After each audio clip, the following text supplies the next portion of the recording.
colega procurador da República, Douglas Fischer, que humildemente indicou o seu currículo como sendo procurador regional da República, mestre em instituições de direito e de Estado pela Pontifícia Universidade Católica do Rio Grande do Sul, e acho que faz isso porque pela qualidade da sua vasta obra, se fosse ler tudo, já seria uma palestra, ela por si só se bastaria. Mas dizer aqui que é uma honra compartilhar contigo, meu amigo, já que já tivemos oportunidade de conversar em outras tantas situações, já tive a oportunidade de escrever um artigo junto contigo, tenho essa honra gravada no meu Lattes, mas que, enfim, te convidamos para estar aqui porque talvez não, com certeza é a maior autoridade que poderíamos trazer nesse momento de um tema tão tormentoso, de um tema tão novo, que é a questão dos crimes licitatórios. Com isso, então, faço a saudação a todos que nos acompanham aqui, inclusive a plateia virtual, a plateia presencial, os servidores do CEAF, e passo para ti, Douglas, a tua palestra sobre o comparativo penal da Lei 8666 de 93 e as novas disposições da Lei 14.133 de 2021, ao fim e ao cabo, as leis de licitações. A palavra está contigo, meu amigo. Ok, então vamos lá. Eu não posso deixar de fazer, e não é protocolar, não, um agradecimento muito especial, especialmente a esses grandes 4 amigos que estão na coordenação do evento, a Marta como diretora do CEAF, querida Flávia Malman, minha colega de faculdade, onde iniciamos o caminho no estudo do direito, lá no ano de 1987, encerrando no dia 22 de dezembro de 1991, lembro bem daquele dia, já passou muito tempo, mas parece que foi ontem. O Ricardo, com toda a sua experiência, bem dito pelo Rodrigo, com toda a sua expertise, que fica nos auxiliando muito nesta parte, trocando ideias de como fazer uma investigação bem feita, e isso é uma essencialidade hoje nas atividades do Ministério Público. Ao Rodrigo, que quando diz que eu, aspas, fui chefe dele, procura me entregar de vez sob o aspecto temporal, mas é que ele entrou realmente muito cedo no direito, então me propiciou ter essa participação com ele no período que ele iniciou no MPF e depois foi para o MP estadual. E eu sempre digo, alguns já devem ter escutado, que o meu desejo originário, a Flávia sabe disso, porque a Flávia, competente como sempre foi, saiu da faculdade e tinha uma direção muito clara, queria o Ministério Público Estadual e em seguida entrou. E eu acabei tentando o MP estadual no Rio Grande do Sul, e não consegui, porque chegou na segunda fase e eu rodei numa disciplina que daí eu disse, vou começar a estudar. Quando eu rodei em processo penal, eu disse, agora eu preciso estudar um pouco. E aí o mundo mudou um pouco, eu estudei um pouco mais e acabei entrando no MPF. Mas eu me sinto sempre muito tranquilo e entre colegas para estar aqui com uma responsabilidade muito grande. Faço a minha saudação também à Ana e ao Cláudio, que eu estava aqui prestando muita atenção no que eles estavam falando, porque eu acho que a interação entre os órgãos de Estado são fundamentais. Nós estamos num período, meus colegas de Ministério Público, todos que estão aqui participando do evento, especialmente os colegas de Ministério Público, também aqueles que integram os nossos quadros, que nos auxiliam tanto no dia a dia, e também todos os ouvintes pelo canal aberto, nós estamos passando num período muito sério de tentativa de destruição de uma instituição tão importante para a democracia. Mas eu costumo dizer que esta reação e tentativa de destruição do Ministério Público não se dá pelos eventuais erros, se dá pelos acertos. O Ministério Público acertou tanto que acabou tocando onde não devia.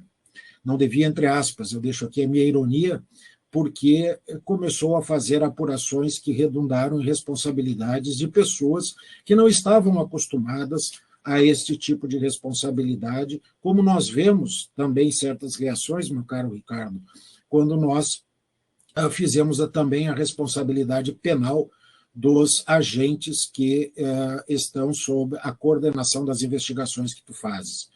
E eu vi muito, em alguns períodos do meu trabalho, o quanto esta lei de licitações ela propicia não só a fraude, o desvio de recurso público, mas o que vem depois, a corrupção que está por trás, a lavagem de dinheiro, todas as gravíssimas consequências que nós temos a partir dos fatos que também se enquadram na lei de licitações.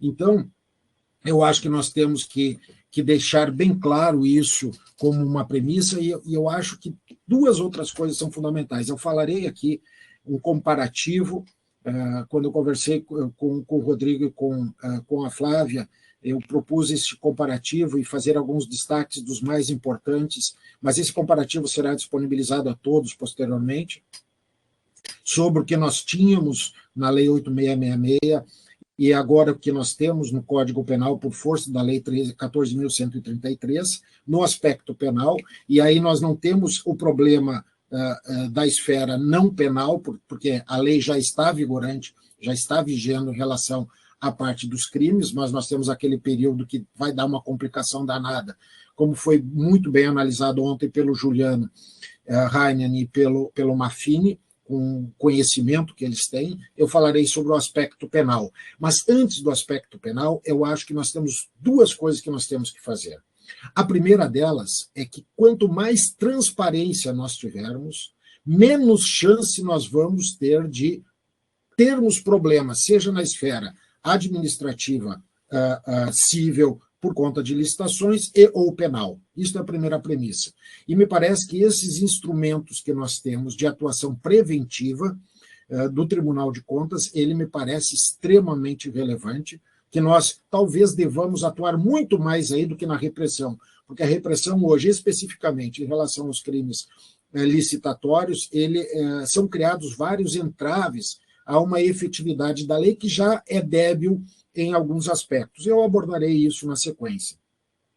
E outro, eu parto da premissa, como o Rodrigo destacou, eu estive como gestor, o cargo era procurador-chefe da Procuradoria da República no Rio Grande do Sul no ano de 2013 e 2004, já há bastante tempo, e tive que atuar num procedimento licitatório de grande monta, de uma construção de um prédio. E nós não somos, embora com conhecimentos jurídicos, não fomos talhados a sermos gestores de recursos públicos. E isto, que nós temos esse conhecimento jurídico que nos traz junto com a nossa profissão. E aí é que eu digo, eu tive que pedir um suporte ao Tribunal de Contas da União, que no início me deu uma resposta muito, eu nem sei o adjetivo que revelar, porque eu disse, eu estou com dúvidas sobre o procedimento a ser tomado, e o Tribunal de Contas, na época, disse, olha, nós não atuamos preventivamente, só repressivamente, ou seja, é melhor fazer o procedimento errado para depois sofrer as penalidades, o que me parece um equívoco gravíssimo, mas depois o Tribunal de Contas acabou nos auxiliando, onde nós tínhamos uma dúvida para exatamente evitar que se fizesse uma contratação por uma especificidade de órgãos técnicos que como são os tribunais, porque tem engenheiros, tem pessoas especializadas em áreas que podem fazer uma análise muito mais detalhada do que nós temos no dia a dia. E por que eu estou dizendo isso? Porque quando nós analisarmos o aspecto penal, e eu vou trazer algumas considerações de cuidados que nós devamos ter como membros do Ministério Público na parte penal, nós temos que levar isso em consideração, né? Quando há o dolo, né? Quando há a intenção de fazer a fraude, e quando nós estamos diante de uma situação em que há um desconhecimento. Isso não pode isentar de eventual responsabilidade não criminal, claro que não, todo gestor assume uma responsabilidade, mas na parte penal e na parte de improbidade nós temos que ter certos cuidados maiores. Por quê? Porque eu vou voltar ao que eu disse antes, muito do que nós estamos vendo hoje também decorre de ações que foram feitas, né, em detrimento de gestores públicos e que as pessoas acabaram não aceitando, vamos dizer assim, uma responsabilização que foi promovida, seja pelo Ministério Público Federal ou pelos Ministérios Públicos Estaduais. Mas vamos lá, eu fiz essas considerações gerais, eu não vou poder abordar tudo, mas as principais eu abordarei aqui. Todos me escutam bem até aqui? Estão vendo? Tá? Que eu perdi a imagem aqui dos colegas do CEAF, mas eu creio que deve estar acontecendo tudo bem. né? Eu faço aqui um endereço de um tema onde eu fiz um comparativo entre as duas leis, que eu publiquei num site jurídico que eu tenho, que é temajurídicospdf.com, onde, se alguém quiser, pode fazer uma análise mais detalhada. Mas vamos lá. Deixa eu passar aqui o slide.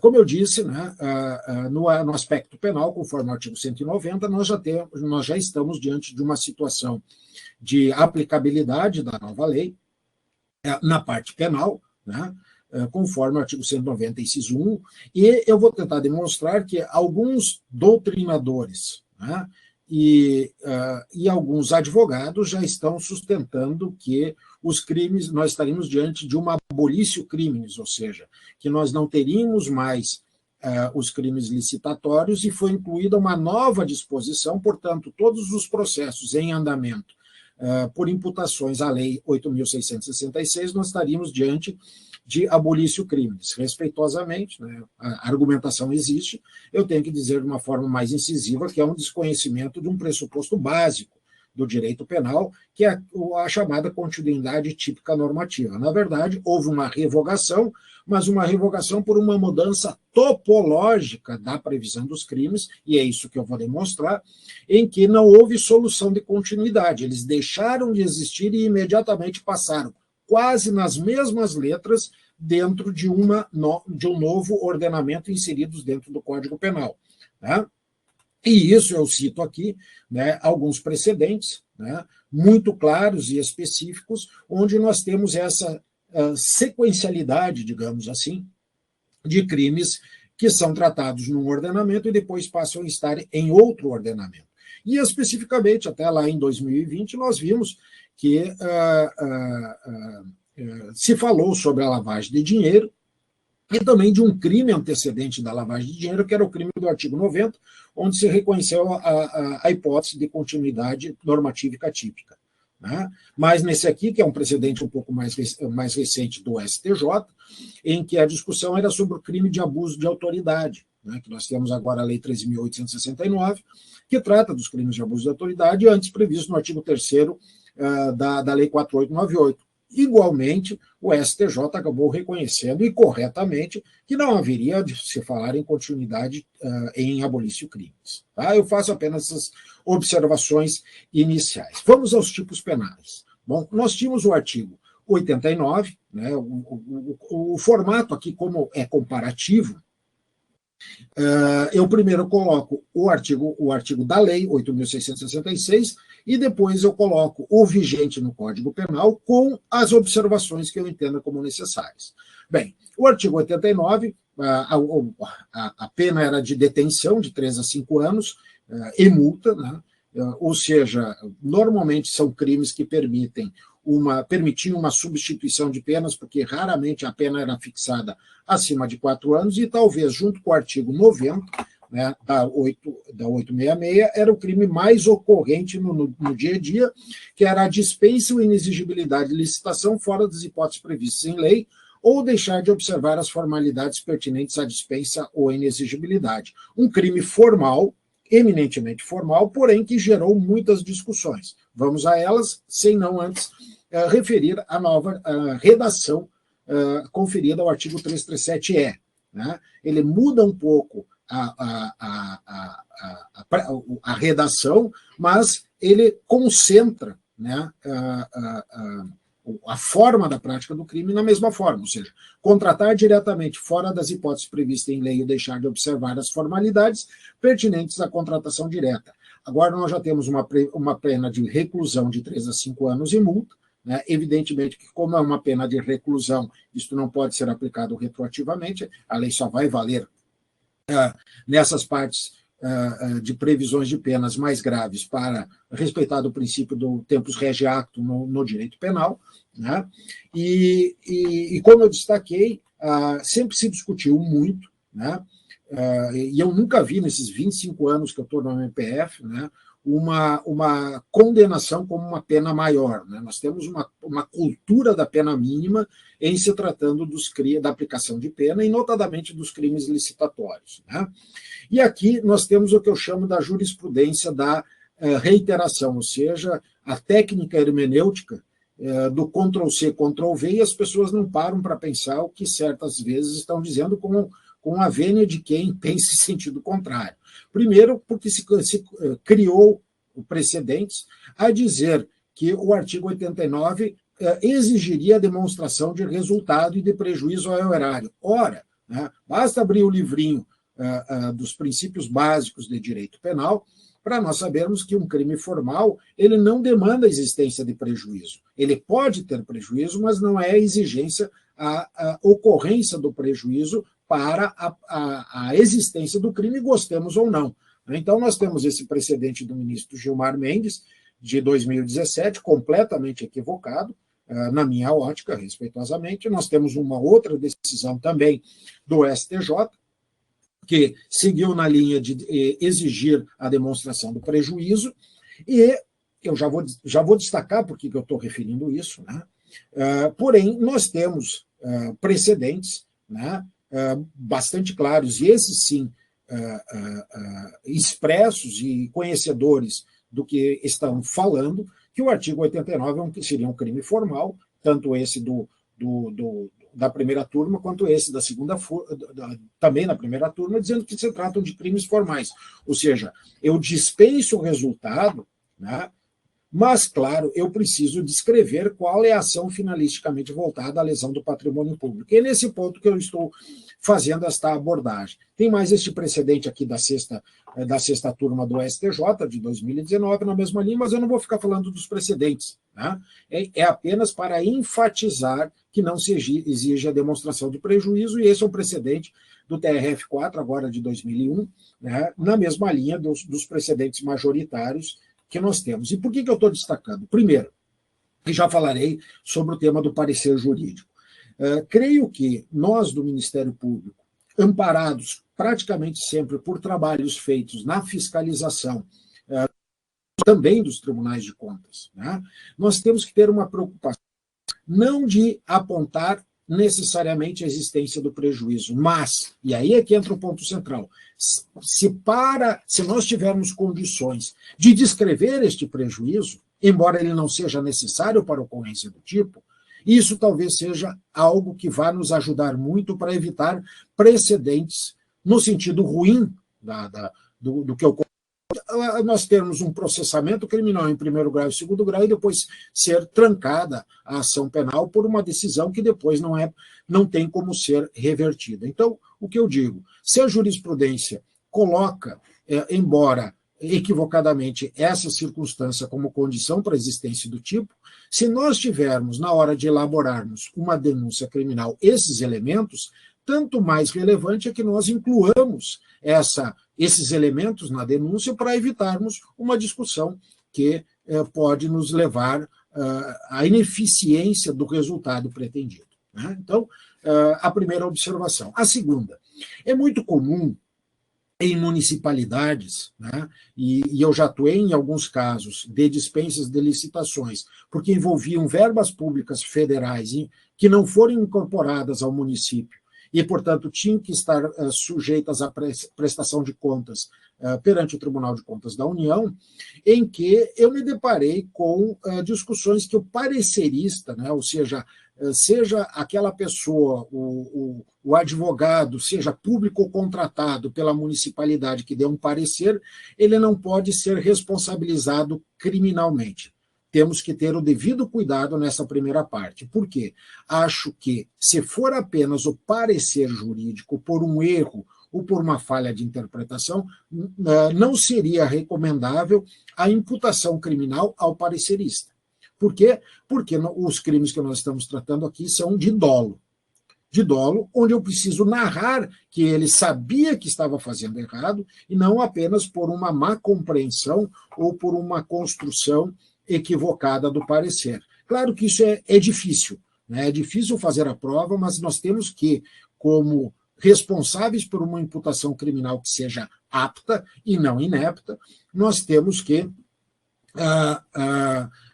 tomarmos esse cuidado. Abro um parênteses, porque ontem eu vi, nós do Ministério Público somos, a nós do Ministério Público costumeiramente são imputadas as pechas de produzir peças ineptas, e nós temos aí alguns causídicos e um em especial que reiteradamente faz isso em detrimento dos ministérios públicos, mas o tempo é o senhor da razão, pois ontem ele teve a confirmação por um tribunal que pouco importa quem e qual caso, mas que ele entrou com uma ação penal privada e teve a rejeição da peça formulada pelo juiz de primeiro grau por inépcia da queixa-crime, citando, inclusive, a sua própria doutrina, dizendo que o que era uma peça inepta. E ontem o tribunal acabou confirmando a inépcia da denúncia. Né? Então, nós temos que ter... É muito fácil nós alguns atirarem as pedras no Ministério Público e depois, quando vão tentar fazer, fazem exatamente o contrário àquilo que dizem. Então, fecha apenas esse parênteses, mas o tempo é o senhor da razão para mostrar que o quão é difícil fazer uma narrativa. Né? Nesse caso concreto que eu estou falando, a situação é quase vexatória, porque eu nunca tinha visto uma imputação criminal numa queixa-crime com deduções, ou seja, um crime doloso, onde para fazer a imputação são feitas deduções. Mas isso é outro tema que eu me lembrei agora, porque eu vi esta decisão confirmada no dia de ontem. Então, retornando aqui, nós temos que distinguir. Se é só o parecer, mesmo que juridicamente errado, eu entendo que não possa haver a imputação pelo crime, seja do artigo 89 ou qualquer outro. Ocorre que, e aqui eu cito, né, um precedente que eu acho correto do STJ, né, que foi uma dispensa de licitação, e a denúncia apontou o quê? Erros jurídicos do parecer feito pelo agravante e tese críticas aos acertos e à profundidade de um outro parecer, ou seja, não há imputação quanto à ocorrência do crime, do dolo que o agente praticou na suposta confecção deste parecer. Me parece correta a decisão do STJ, ou seja, nós temos que ter esse cuidado. A segunda hipótese é a busca que nós temos que ter sobre a prova da participação do parecerista. Né? E isso existe, nós sabemos, e eu acho que a Ana e o Clauber já devem ter notado, que há situações de conluio, sim, entre o parecerista, ou pelo menos ele está ao cumprir uma ordem e saber que está fazendo errado, ele está aderindo à conduta daquele que determinou que ele fizesse um parecer naquele sentido dolosamente equivocado. Nessas situações, me parece que não há dúvida nenhuma que nós temos a possibilidade de ensejar a responsabilização do aspas parecerista. E isso está relacionado ao quê? À prova. Por isso que, aí eu vou fazer uma duplicidade de atuação preventiva.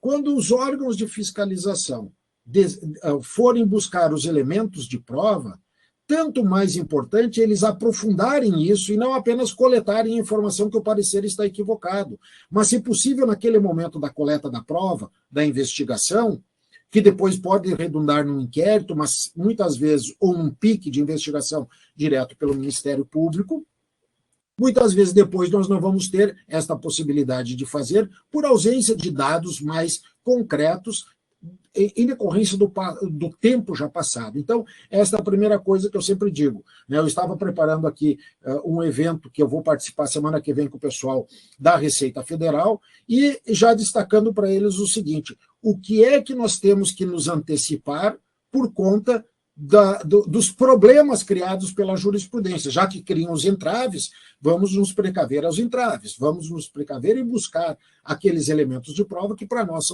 são relevantes. Então, esta é a primeira observação em relação à investigação.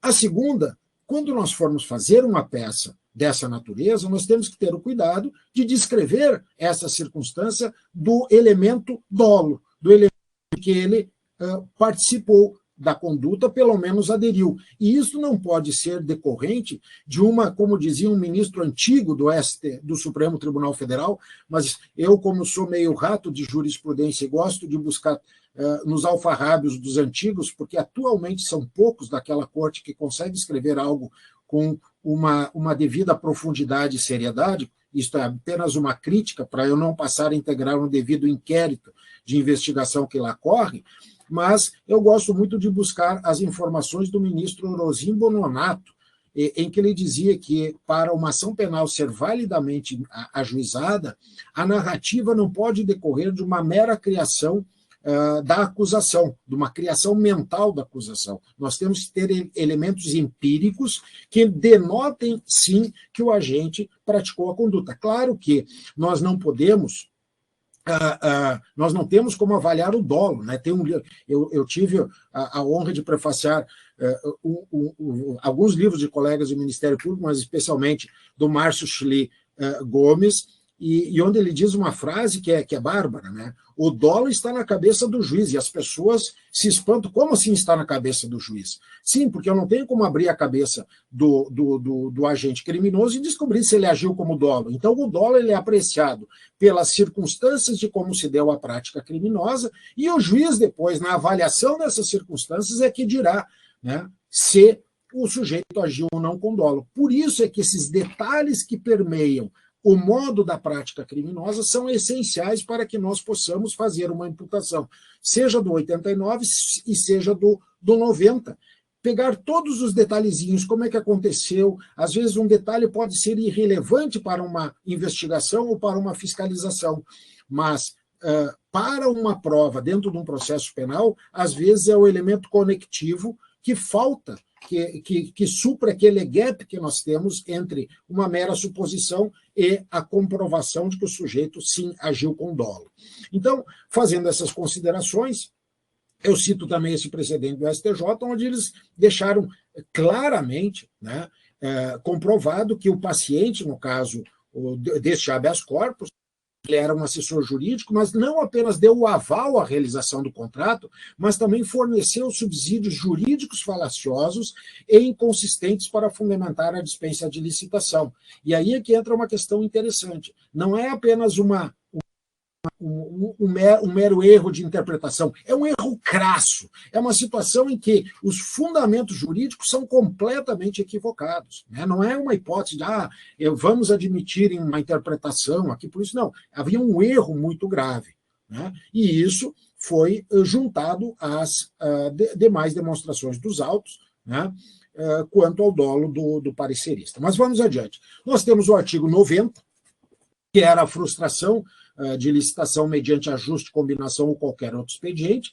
Nós tínhamos, vejam bem, onde tem uma fraude, né, que em tese até um crime mais grave, nós tínhamos uma pena de detenção de 2 a 4 anos, enquanto que na dispensa nós tínhamos uma pena até mais grave, né, na hipótese do artigo 89. Agora nós temos o artigo 337-F, frustrar o fraudário, ficou escrito 2 vezes ali, erro da minha parte ao redigir o slide, peço desculpas, né? Eu vi isso ontem, mas eu já tinha mandado o material e eu disse, bom, amanhã eu corrijo ao vivo, né? Com o intuito de obter para si ou para outro em vantagem decorrente da adjudicação de objeto da licitação o caráter competitivo do processo licitatório. Qual é a preocupação que eu tenho aqui? Primeiro, é que agora corrigiu-se, né, um problema, né, com uma pena, obviamente, que tinha que, na minha ótica, ser mais grave do que a dispensa do artigo 89, agora no artigo 337-E, mas nós temos uma pena de 4 a 8 anos com uma observação inicial. Se nós tivermos frustração do caráter competitivo, nós não cogitamos nem iniciamos a discussão sobre a ANPP. E isso é um tema que nós temos hoje muito claramente, porque para o ANPP, um dos requisitos é que a pena mínima seja inferior a 4 anos. Então, nós não cogitamos sequer de iniciar a falar do ANPP aqui. E outra observação importante, e naqueles casos em que a pena mínima nós pudermos cogitar de ANPP, nós podemos aplicar ANPP em crimes, aspas, graves, como são os de licitação? Bom, aí foi uma clara opção do legislador em que ele disse, o critério objetivo é pena mínima inferior a 4 anos. Agora, eu tenho um critério subjetivo em que eu posso demandar uma fundamentação. Qual é? A necessidade e suficiência do ANPP para aquele caso concreto. Ou seja, se eu tiver uma licitação, e eu atuei em casos concretos em que, e aí é que chamava muito a atenção, Cláudia, que o superfaturamento da licitação, ele não era um superfaturamento de 30%, 40%, ou que é fácil ou menos complicado ser identificado, né? o preço é muito, quando é 30%, 40% salta aos olhos, mas esses controles dos preços que são feitos nesses programas nos auxiliam, sobretudo no dia a dia. Mas lá era uma contratação de 1 bilhão e 100 milhões de dólares, esse era o valor de uma das contratações, com um superfaturamento de 3%. E aí a situação muda de figura, porque 3% é muito difícil de ser detectado. Agora, 3% sobre 1 bilhão de dólares dá uma enormidade de dinheiro, né? E era exatamente isso onde havia o ajuste prévio entre os licitantes e o órgão licitante e os adjudicantes, onde aqueles 3% superfaturados, eles voltariam depois na forma de quê? Pagamento de propina. E esse pagamento de propina ensejaria, como eu disse, a decorrência da prática da corrupção, mas eles precisavam fazer depois também, eventualmente, a lavagem do dinheiro, vem a consequência, e também, em alguns casos, nós tínhamos o depósito dos recursos no exterior, ou seja, nós tínhamos também a evasão de divisas. Vejam como há uma consequencialidade de vários outros crimes dos delitos envolvendo as licitações. Então, voltando aqui, o crime também é formal, né, e não cabe ao ANPP. Né? Nesse sentido, a própria súmula 645 do STJ de 2021 deixa muito, muito expresso, né? O crime de fraude à licitação é formal. Né? O que me chama a atenção é que a jurisprudência reconhece que este crime é formal, se vocês discordarem, desculpa, falam que o artigo 89 é formal, mas tem que ter o prejuízo, porque sem o prejuízo não pode existir. Poxa, é para pedir o seguinte, pede as contas e sai, porque fazer uma distinção dessa natureza é um equívoco gravíssimo na hermenêutica, mas o pessoal adota a técnica do Ctrl+C, Ctrl+V e vai adiante. Né? Bom, vamos seguir aqui, senão eu começo a ficar um pouco agitado e começo a falar algo que eu não devo falar, pelo menos neste momento. Né? Cuidados de antes que valem também agora. Né? O que eu estou falando? Eu não estou aqui apenas para criticar a lei, até porque já vamos adiantar, de uma forma bem clara, as alterações da lei para o Código Penal foram mínimas e, sobretudo, foram para agravar as situações. A grande maioria foi para agravar as penas. Sob essa ótica penal, nós não podemos ter uma crítica no sentido de que houve um abrandamento das penas. Né? Teve uma melhora na parte das multas, que eu vou falar mais adiante, mas eu acho que os cuidados que nós devemos ter a partir dos precedentes jurisprudenciais de antes tem que valer para agora também, sempre dentro daquela perspectiva. O que eu tenho que cuidar para não ter problema lá na frente com uma denúncia criminal que pode ser depois reconhecida como ou inepta ou improcedente. Né? E aqui o que aconteceu? Foram hipóteses de fracionamento de despesas referentes a obras licitadas por meio de 2 tomadas de preços. Bom, nós sabemos, né, que uma das formas bastante comuns, o sujeito adjudicava por um valor baixo a licitação e depois necessitava o aditivo. E no aditivo é que a gente via todo o esquema que era feito para, aí sim, ele conseguir as vantagens que ele queria. Mas também o fracionamento de despesas em 2 tomadas de preço. E o que aconteceu aqui? Né? Não foi descrito na denúncia o fim especial da obtenção da vantagem decorrente da adjudicação da licitação, diferente da contratação em si. Né? E aí, e essa decisão é do STJ, deixa eu só passar para que todos já vejam aqui, é do Supremo de 2018, e nesse ponto me parece que o Supremo está correto, né? Dizendo que o fracionamento de despesas referentes a obras de mesma natureza ser realizadas em um mesmo município, com a finalidade de adoção de uma modalidade licitatória menos rigorosa, é hábil a configurar o crime de fraude ao caráter competitivo. De acordo? Só que aqui faltou esta narrativa. E, como a gente vê aqui no item 12, né? No caso concreto, não houve a necessária descrição de qual seria a vantagem a ser oferida pelo denunciado e pelos contratados decorrentes da adjudicação e distinguível do que da contratação em si. Este elemento é essencial. Então, se nós tivemos este entrave e a circunstância que era de uma ação penal originária, não esqueçamos disso, era um inquérito 4.103, né? O Supremo Tribunal Federal, neste ponto, restringiu muito agora a competência penal originária a partir da questão de ordem na ação penal 937, né? Ou seja, os parlamentares federais hoje serão julgados pelos crimes cometidos no exercício do mandato em relação às suas funções, né, desde que relacionado às suas funções, ou seja, crimes que tenham sido praticados como gestores antes, por exemplo, um prefeito que é eleito deputado federal, não mais desloca a competência para o Supremo Tribunal Federal. Isso foi decidido, e eu digo com uma tranquilidade, porque, salvo o melhor juízo, eu fui o primeiro no Brasil a escrever e defender isso num texto publicado no ano de 2013, que eu publiquei no meu site temasjurídicospdf.com, explicando o porquê que não poderia ter a prerrogativa de foro também nessas situações dos crimes cometidos anteriormente e não relacionados às suas funções. Bem, mas isso é outra discussão. O que nós temos que nos preocupar é que essa decisão do Supremo Tribunal Federal, ela repercute nos precedentes que nos interessam de como agir e como fazer uma apuração em relação aos crimes que nos interessam aqui. Vamos um pouquinho adiante, eu vou deixar de citar todos os precedentes, mas o material, por favor, Rodrigo, depois este PDF que está disponibilizado ao CIAF, vocês podem, por mim, pode ser disponibilizado a qualquer pessoa que tenha interesse em obter, né?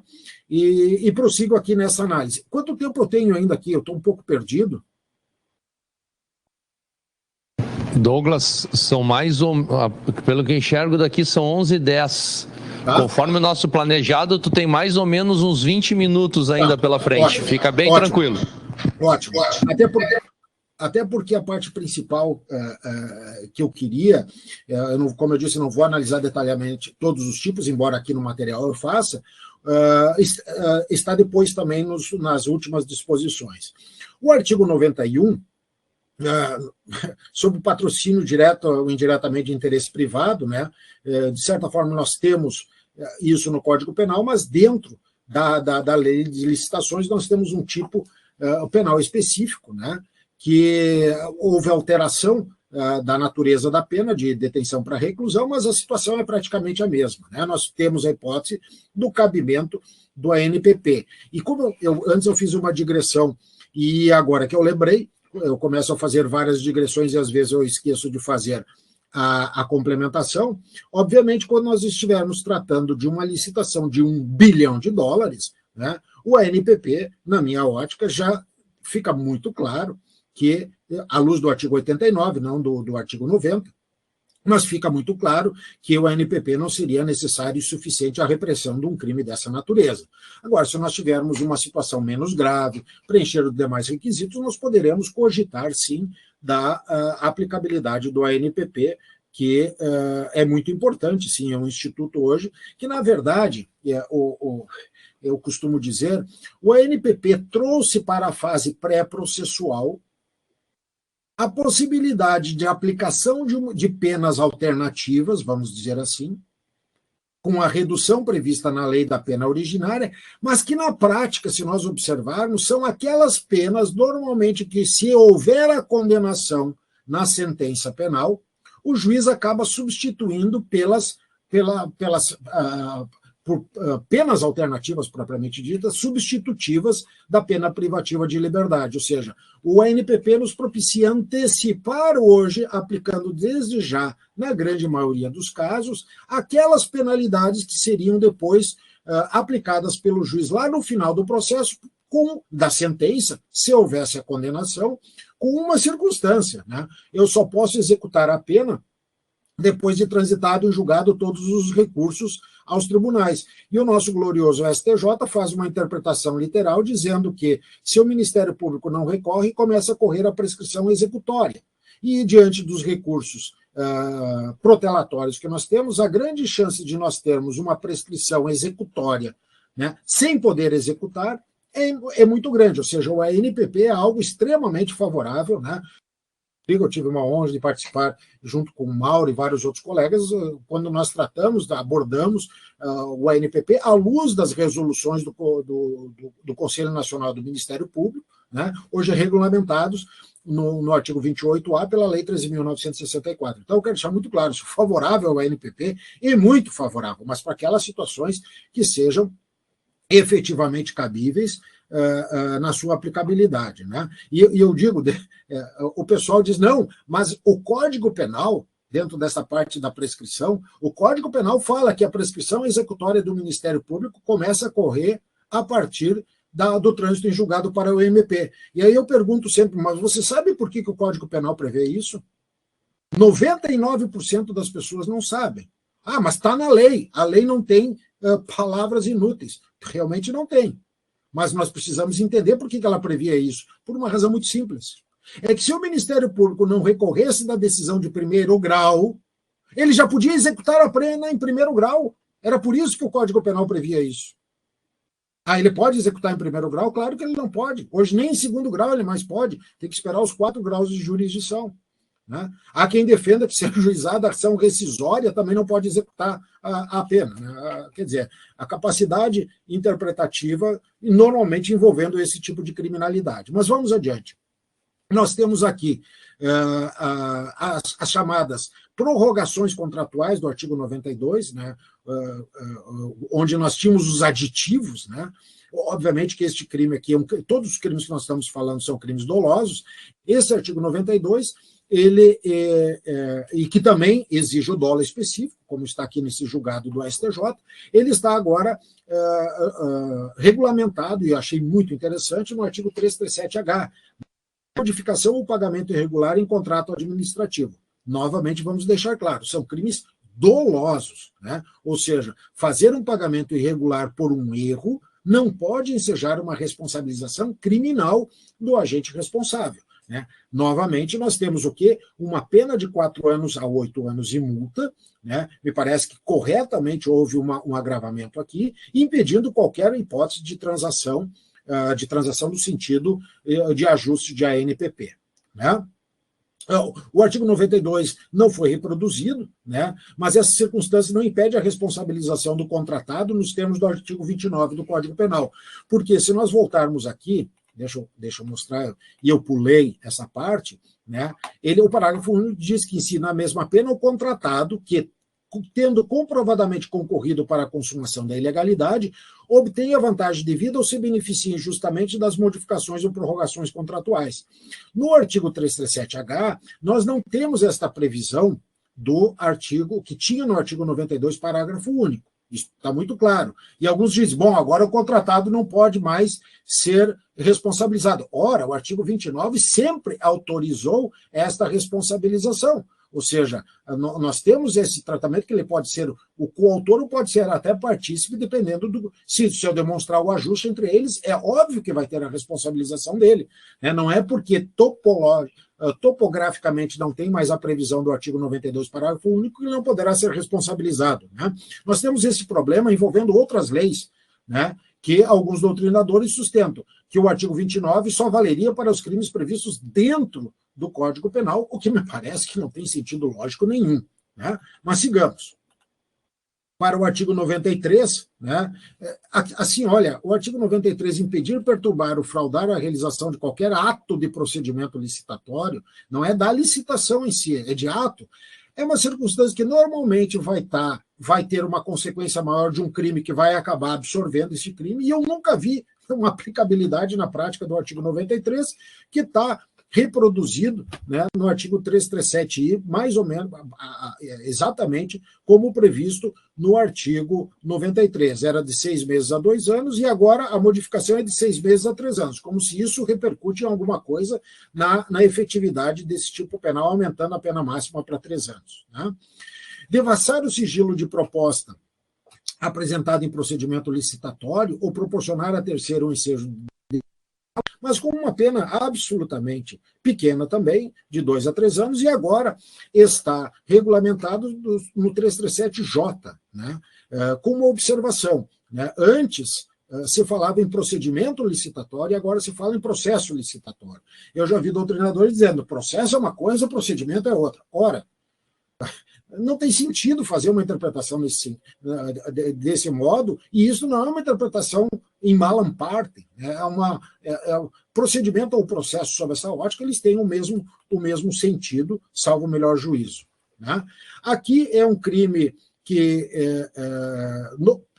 pode ser praticado, dependendo de quem for o agente, afastar ou procurar afastar licitante, ou seja, não é só afastar, tomar atitudes de procurar afastar um licitante por meio de violência, grave ameaça, fraude, oferecimento de vantagem de qualquer tipo, nós temos esse tipo penal, com o parágrafo único que diz que tinha, né, que incorria na mesma pena quem se abstivesse ou desistisse de licitar em razão da vantagem oferecida. Ou seja, se o sujeito oferece a vantagem, ele comete o 5. E se ele aceita a vantagem para desistir, aí ele incide pelo parágrafo único. Agora nós temos o tratamento do afastamento de licitante com uma pena um pouco mais grave, né, de 3 a 5 anos, e uma previsibilidade igual, sob a ótica de tipo penal do 337-K. Estou correndo um pouco aqui, Rodrigo, porque depois eu sei que vão ter as perguntas, né?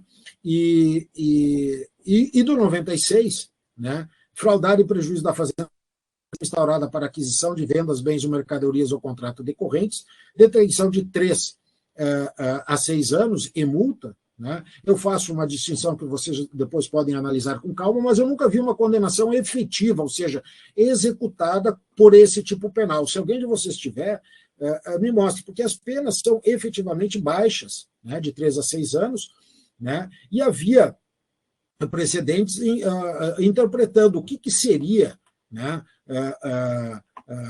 mercadoria falsificada ou deteriorada, né, e se dentro do termo de mercadoria eu poderia incluir serviços não prestados, que é esse precedente do Supremo Tribunal Federal. Nós temos agora, na fraude de licitação ao contrato, né, o artigo 337-L, né, com a especificação das condutas, né, com uma pena mais grave. Agora sim, nós temos uma tipificação em que também nós não poderemos cogitar de ANPP, né, porque me parece o legislador se deu conta, ou quem o fez o projeto de lei se deu conta da gravidade desta conduta. Na prática, eu faço uma análise aqui de cada um dos incisos, né, sobre modificações, acréscimos, mas na prática, efetivamente, nós não tivemos uma modificação substancial do tipo penal, salvo quanto à pena deste crime, né? O artigo 97, admitir a licitação, celebrar contrato com empresa ou profissional declarado inidôneo, né?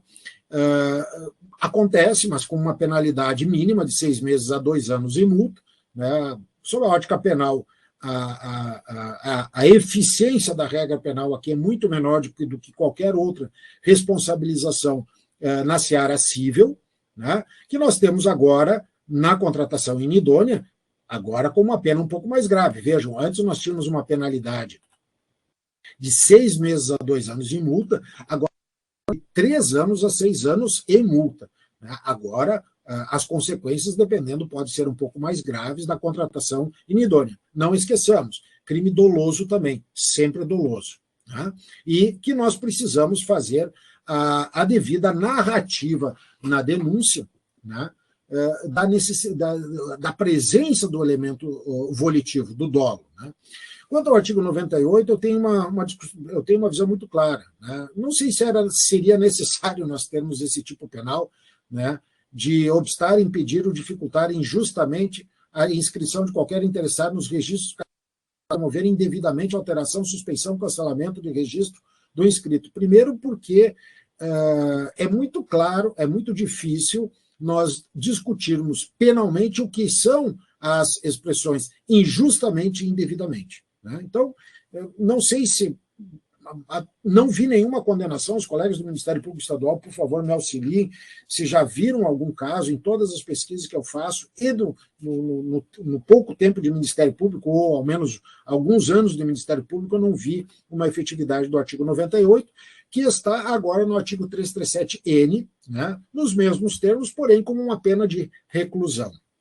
O que me interessa é aqui um novo tipo penal inserido no Código Penal, que não tinha uma previsão similar, que é a omissão grave de dado de informação por projetista. E isso, talvez, os tribunais de contas, eles notam muito aqueles problemas que são as especificações colocadas nos projetos da qualidade do material, né? E que, às vezes, isso dificulta, né, até na fiscalização. Se diz, eu peguei uma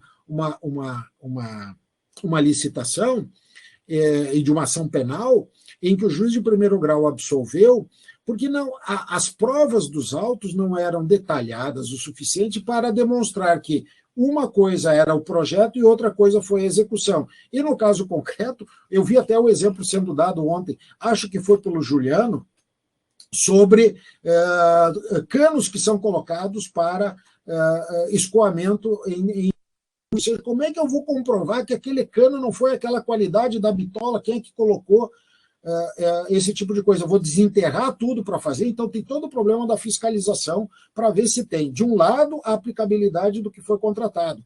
Agora, eu tenho que analisar quando o projetista faz dolosamente uma inclusão ou uma omissão grave para ter o resultado que o tipo penal fala: omitir, modificar ou entregar à administração pública levantamento cadastral ou condição de contorno em relevante dissonância com a realidade, em frustração ao caráter competitivo da licitação ou em detrimento da seleção da proposta mais vantajosa para a administração, em contratação para elaboração de projeto básico, projeto executivo ou anteprojeto, em diálogo competitivo ou em procedimento de manifestação de interesse.